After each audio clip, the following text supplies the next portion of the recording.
Someone left a comment on one of my recent videos basically saying how to build camper van wall panels in one easy step. Step 1. Have a workshop full of thousands of dollars worth of tools. And yeah, I get it. I do have a lot of tools. I love collecting tools and feeling like I have on hand what I need to take on different kinds of projects. But the truth is that you can absolutely do a camper van conversion with a much more basic set of tools. So I wanted to make a video where I cover what I think are the essential tools for building out a camper van. I'll talk about the must-haves, what are some nice-to-have tools, and what are some tools that make good upgrades.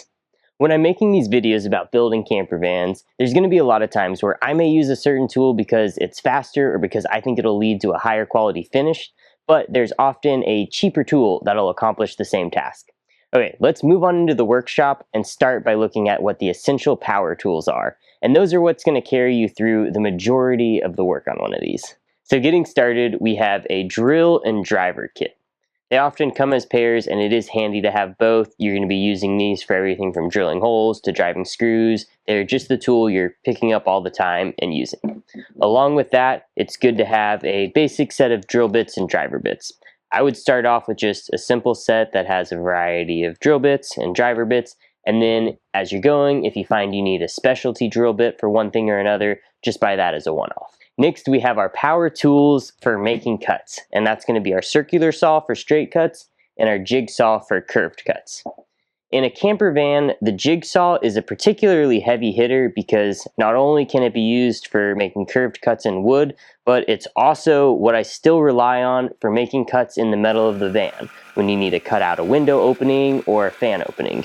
You just switch out the blade from a blade that's meant for wood to a fine-tooth metal cutting bit, and then it becomes the right tool for that job as well. Now, while jigsaws are great for curved cuts, they really struggle at making straight cuts, and that's why you need to pair it with a circular saw. That'll handle both your cross cuts across the board, your long rip cuts to cut out strips of a sheet of plywood. You can cover it all with this. We'll talk about what some upgraded options are instead of the circular saw in a minute, but the simplest upgrade you can do is to make a homemade circular saw track, which helps you get really straight cuts and can help prevent some of the chip out while cutting plywood. And then we have a random orbit sander. So after you make your cuts, you want to smooth those edges, smooth your panels, you need a sander for that. Now let's talk about what some upgrades are from these. And it's primarily going to be in the saw department. So while I still use my circular saw for some things, the majority of the time I am grabbing a different saw. What is really good for straight cuts is a track saw. And if you don't have a table saw, the track saw is probably the best tool you can buy that'll help you improve cut quality. For one, the saw is being guided by a track, so you're guaranteed to get a straight cut. It can't wander and curve a little bit like it can with a circular saw. The next thing is that where circular saws can struggle on plywood is with chipping out the top veneer. And that's because as this blade turns, the teeth of the blade are coming out of the top of the wood, and it can pull and chip that top layer, especially with plywood. When you're using the track saw, the track is pushing down and holding pressure against the fibers of the board right next to where the blade cuts. So you get a lot less tear out and chip out of your plywood using a track saw. So when I say I pick up a certain tool sometimes to help me get a higher quality finish, this is one of the things I'm talking about. Could you make all the same cuts with a circular saw? Yes. Can you get a little bit of a nicer cut quality with a track saw? Absolutely. Furthermore, in the saw department, a miter saw and a table saw are really nice to have. If you watch my videos, you probably notice I use each of these a lot, but they're not essential. They are more expensive and take up a lot more space. So if you're trying to do a van build with just a minimal essential set of tools, stick to that jigsaw and circular saw. Just realized I almost forgot one that I would put in the essential tools, not the upgraded power tools, which is a shop vac of some sort. You're going to be cutting a lot of wood, making a lot of sawdust. It's hard to always get everything, especially in the nooks and crannies of the van with just a brush. So having a shop vacuum is definitely something I'd recommend.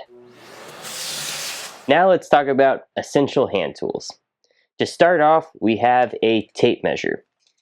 I shouldn't have to explain why you need one of these, but I will say This is my favorite tape measure in particular. It's by FastCap, and the front of it has a little surface right here that you can write a measurement down on so you don't forget it, and then when you're done with that, you can just wipe it off with your finger. I'll leave a link to a lot of these tools down in the video description below. Okay, so related to writing down those measurements or making a mark on a board, you're going to need some pencils, markers. I happen to really like these Pika construction pencils, but a simple mechanical pencil, a real cheap carpenter's pencil, but anything really can accomplish the task of making marks on your pieces you need to cut. Next up, we have a utility knife. Again, just one of those tools that you're going to find handy for a lot of things, so good to keep one around, as well as a pack of refill blades. Squares. There's a lot of different kinds of squares that you'll see used in woodworking. If you were to pick just two to start off with, I would get a 6-inch combination square and a speed square. The combination square is really good for marking a depth along the whole edge of a board. Say you need to cut off 1.5 inches, measuring how deep something is. Just a very useful one for making marks while you're cutting. The speed square is really great if you're using your circular saw primarily for cross cutting, because you can make your mark, line up the tooth of your blade with that mark, but then set your speed square on the edge of your board and use that to guide your circular saw, and then you'll make sure you get a really nice square cut across that board. If you were going to add one more square in, I'd probably recommend like a 24-inch framing square. I like these just for checking if something larger is square when you're setting your cabinets in a van and you want to know if you have it level, you're setting a partition wall in there. Having an even bigger square can be handy, but this will do the job a lot of the time. In addition to the power tools we talked about earlier, it is really nice to have at least one hand saw. This particular saw is called a Ryoba. It's a Japanese pull saw, and it's an incredibly versatile handsaw because it has coarser teeth on one side and finer teeth on the other. There's just some cuts that are easier to finish with a handsaw than with one of the powered saws, and so it can be useful to grab one of these. A hacksaw is also useful to have around because when you're working on a project like this, inevitably there's going to be something metal or not wood that you need to cut that a hacksaw can cut through. So whether it's PVC or some metal trim for your floor, a hacksaw can be a great tool just to have around for when you need to make that odd and end cut. In the department of cutting metal, an angle grinder can be a good upgrade, and an angle grinder is also going to be very versatile. You can put a cutting disc on it, or like I have on right now, this is a grinding disc for actually grinding paint away. Again, one of those upgraded tools, but angle grinders are really versatile. Lastly, for what I'd consider the essential hand tools would be a caulk gun. So whether you're using adhesive to glue down a subfloor or you need to spread lap sealant around a roof vent to make it weatherproof, there's just a lot of things where you're going to need an adhesive or a caulk or a sealant, and having a caulk gun is going to get that job done. Now I'm going to move right into the section I labeled nice to have tools, and I'm going to start that off with my trusty pocket hole jig. So a pocket hole jig is a tool that drills a special kind of slanted pocket hole for a screw to go into, and you use it for then joining those two pieces of wood together. Pocket holes are really great for DIY cabinetry and other kind of furniture projects, but I'd recommend one for van builds just for making your cabinets. Next up, in the department of fastening wood together, we have the brad nailer. So brad nailers shoot a small nail called a brad that can join two pieces of wood together. It's just another tool you can have to give you an alternate way of connecting things other than just screws. In the past, when I've done like tongue and groove ceilings in a van, I've used a brad nailer to nail those planks in place. I'm moving kind of away from that style of build and favoring having panels and slats that are removable, but there still are good uses for a brad nailer. I debated leaving this one off of the list, but I do grab either this or my crown stapler, which I use for kind of the same thing, fairly frequently for little odds and ends tasks. For example, when I was making these wall panels, there's a little wooden flange that I glued on the back side of that, and I used a small crown staple. Brad nailer would have been just as good for that, for holding that piece on, giving it some extra strength.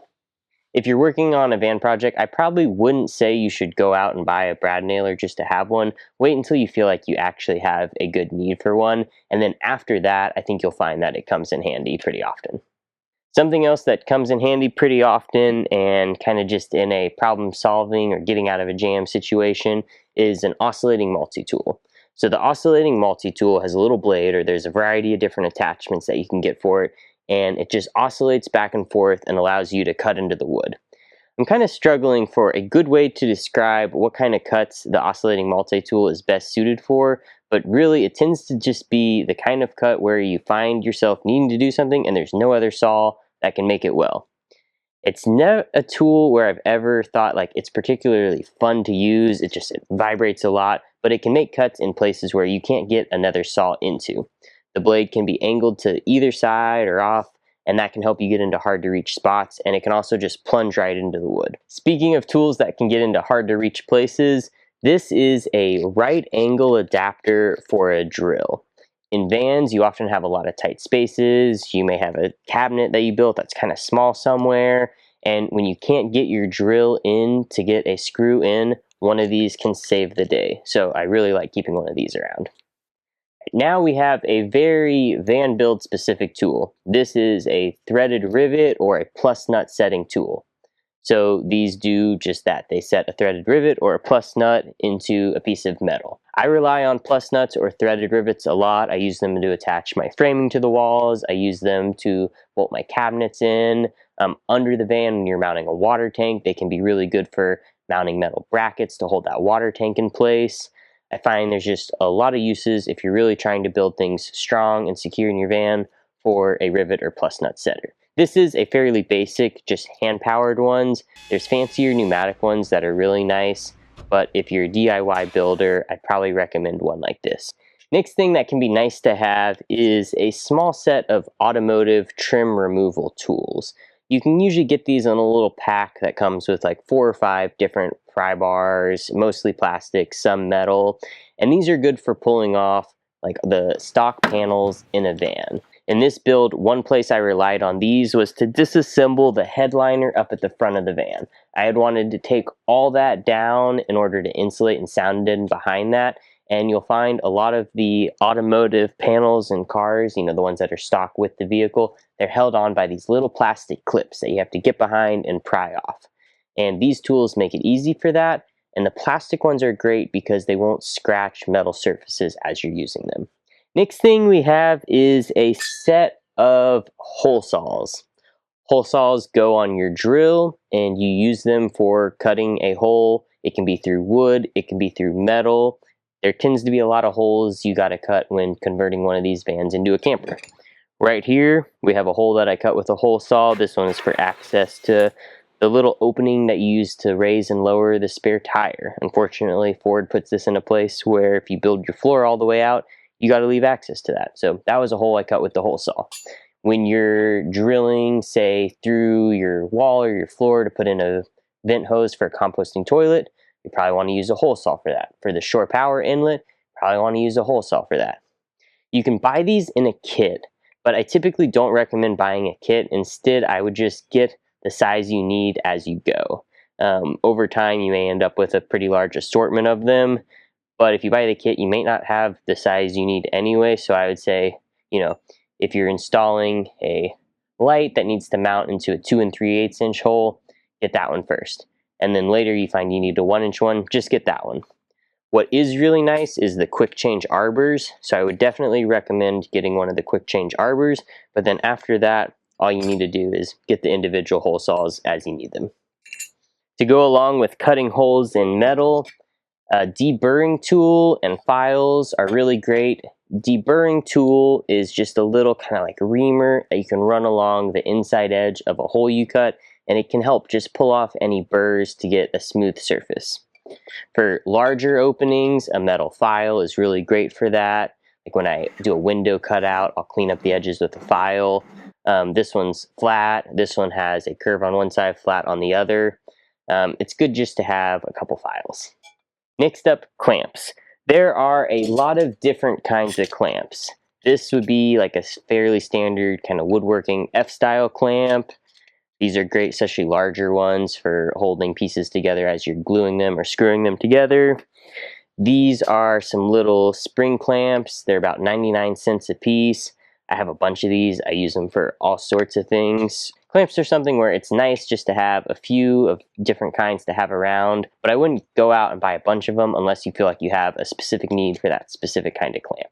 And after you've been building things for a few years, you might end up with a nice large collection of clamps. Not clamp related, but really handy, is magnetic knife strips for holding on to tools. Used to keep my chisels on here too. If you've seen my video about building this ceiling or this cabinet, then you'll know that I rely on these a lot. I usually call them helping hands, but basically they're these little support bars. They work like a really long clamp essentially, and they're great for holding things up when you need to free your hands. So if you work alone a lot like I typically do, these can be a lifesaver. I got these particular ones from Harbor Freight. They have a pretty good price on these there, but I'll see what else I can dig up and link to those in the description below. One thing I should point out is that as I've been going through this, I'm not including tools for the specialty systems like the plumbing system or the electric system, as that would be better suited for a dedicated video on each of those. Alright, so I'm sure I missed something, but that's what I put together as a list of basically essential tools for working on a camper van. From those basic power tools, to the upgraded power tools, to the essential hand tools, to all these nice to have tools. One thing I didn't mention, which is really key to working on a big project like this, is just to have a workspace for it. Obviously, the most ideal thing would be a big enclosed shop that you can drive the van inside. Or if you're like me, you can work out of a garage. You could even just be working out of a driveway. The most important thing is you just need a space big enough to be able to, at a minimum, set up some sawhorses and break down sheets of plywood. The more space you have, and ideally covered space, the easier it is to work on a big project like this. Alright, so hopefully that list and overview has been helpful about what are some essential tools for building camper vans. If there's a really essential tool that you think I missed, or just a tool that makes life a lot easier that you want to tell me or other viewers about, leave that in a comment below. I look forward to seeing them. Alright, that's it for this one. See you in the next video.